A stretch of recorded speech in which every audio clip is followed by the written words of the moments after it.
أعوذ بالله من الشيطان الرجيم. بسم الله الرحمن الرحيم. وقالت اليهود يد الله مغلولة غلت أيديهم ولعنوا بما قالوا بل يداه مبسوطتان ينفق كيف يشاء ولا يزيدن كثيرا منهم ما أنزل إليك من ربك طغيانا وكفرا وألقينا بينهم العداوة والبغضاء إلى يوم القيامة كلما أوقدوا نارا للحرب أطفأها الله ويسعون في الأرض فسادا والله لا يحب المفسدين ولو أن أهل الكتاب آمنوا واتقوا لكفرنا عنهم سيئاتهم ولأدخلناهم جنات النعيم ولو أنهم أقاموا التوراة والإنجيل وما أنزل إليهم من ربهم لأكلوا من فوقهم ومن تحت أرجلهم منهم أمة مقتصدة وكثير منهم ساء ما يعملون. یہود نے کہا کہ اللہ کا ہاتھ بند گیا ہے، مغلولہ، اللہ کا ہاتھ رک گیا ہے، بند گیا ہے۔ رسول اللہ صلی اللہ علیہ وسلم جب مدینہ ہجرت کر کے آئے اور آپ کی تعلیمات مدینہ میں عام ہوئی تو جو یہودیوں کے علماء تھے، احبار، ان کے جو ہیلے تھے، جیسا برہمنوں کے ہیلے ہیں لوگوں کو پھنسانے کے، وہ لوگوں پر آشکار ہوئے، وضاحت ان کی ہوئی کہ یہ تو سب ہیلے ہیں، بہانے ہیں، یہ ڈرامے ہیں۔ ستاروں کو دیکھ دیکھ کر بتاتے کہ فلاں جگہ اس طرح ہوگا، فلاں جگہ اس طرح ہوگا، فلاں وقت اس طرح ہوگا، جیسا کہ اب بھی بتاتے ہیں کون سا میچ کون جیت رہا ہے، حالانکہ اس کے خلاف ہوتا ہے اور کھلی شکست ہوتی ہے ایسے معاملوں میں۔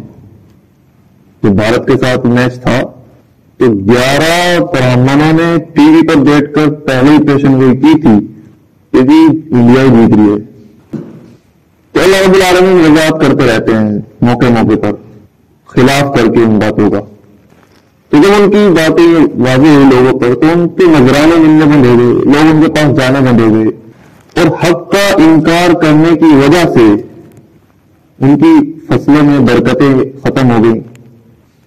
تو پھر یہودی کہنے لگے کہ اللہ کا ہاتھ رک گیا ہے، بند گیا ہے اللہ کا ہاتھ، ہم پر جو نعمتوں کی بارش ہی نہیں ہو رہی۔ غلت ایدیہم، انہی کے ہاتھ بندھے ہیں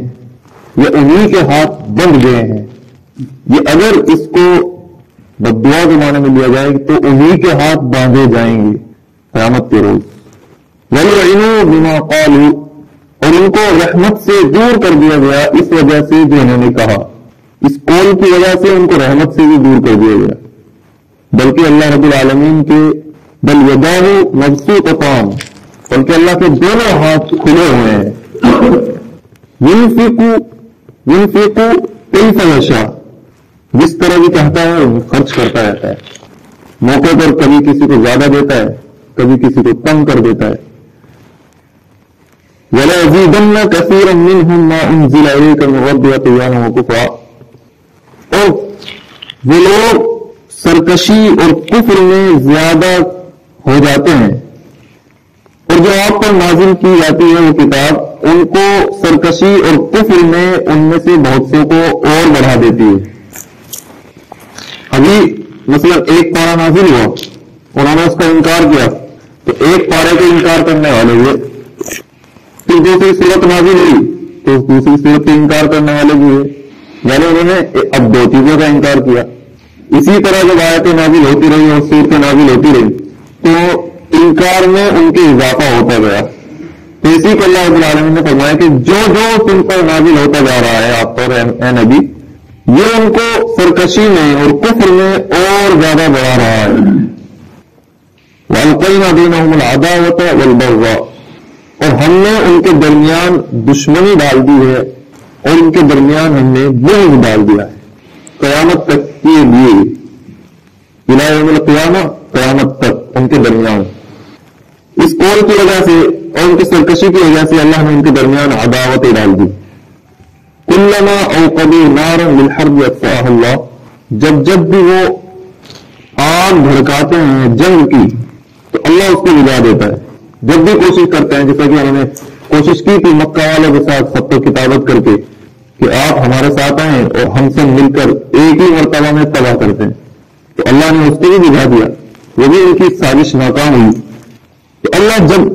جب بھی وہ ایسا کچھ سازش کرتے ہیں تو اللہ ان کی آگ کو بجھا دیتا ہے، ان کے دل میں بزدلی ڈال دیتا ہے، پھر اس کے اور جو جلائے جاتے ہیں وہ ایسا نہ فی فسادات، پھر زمین میں فساد مچاتے پھرتے ہیں، پھر زمین میں چپکے سے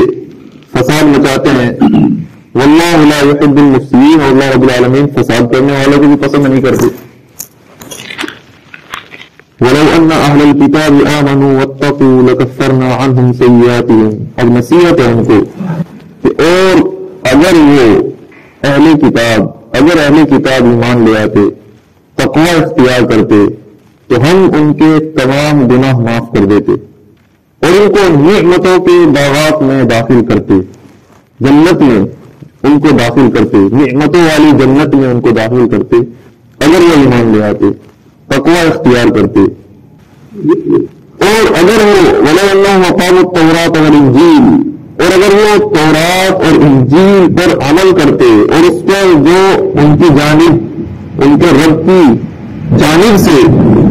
نازل کیا گیا ہے،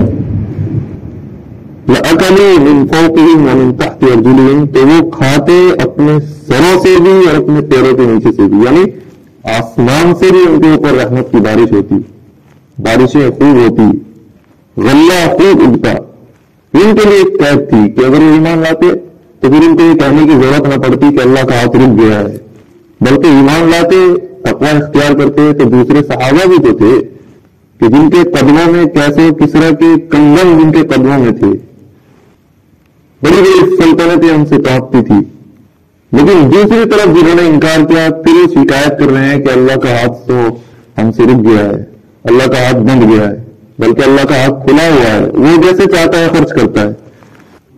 اور یہ تمام برابر نہیں ہے، منہم امۃ مقتصدہ،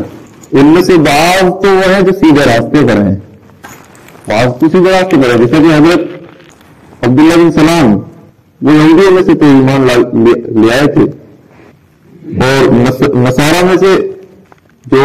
بادشاہ تھے، حبشہ کا بادشاہ وہ ایمان لے آیا تھا، اس کے گروہ ایمان لے آیا تھا، تو ان میں سے بعض تو سیدھے راستے پر ہیں، اور کثیر منہم ساء ما یعملون، اور بہت سے اکثر و بیشتر ان میں سے بہت برا عمل کر رہے ہیں۔